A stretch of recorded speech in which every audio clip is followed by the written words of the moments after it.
naman ba yung naisip mo, madam? My gosh, napagastos ka na naman. Saan ka naman pupunta? Hoy!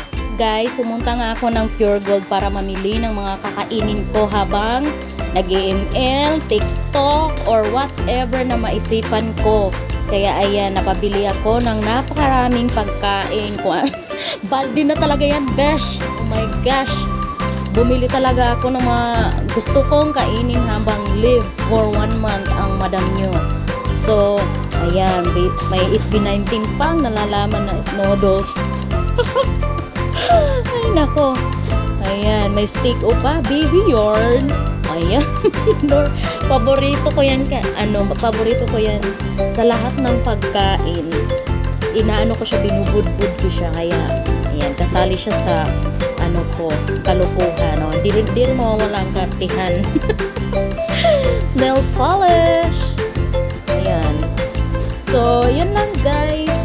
Naisipan ko lang na i-vlog din to na kalukuhan ko. Ano lang to, on the spot na decision.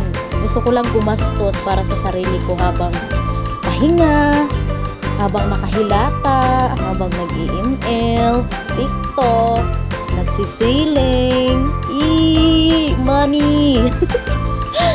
Ayan, pinakita pa nga yung army na wallet. Magkano kayang laman yung wallet mo, madam?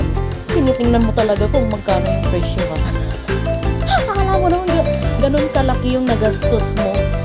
Ay nako, pero worth it ha. Kasi, bihira lang akong ganyan para sa sarili ko. Parang katuwaan ko na rin yun sa sarili ko. Parang, yan yung, best way para gumaan naman yung loob ko na hindi lang puro ibang tao ang iniisip ko. Or kahit hindi naman ibang tao, basta yun na yun. Para sa sarili ko yun. Para sa sarili ko yan. Kaya, laro-laro lang tong vlog na to. Hindi pa nga nakontento si madam nyo. Bumili pa talaga sa Dunkin Donut. So, ayan. Gastos talaga is like your pagkain yan. So, maging masaya lang tayo. Maraming salamat sa nanonood. Thank you. Bye!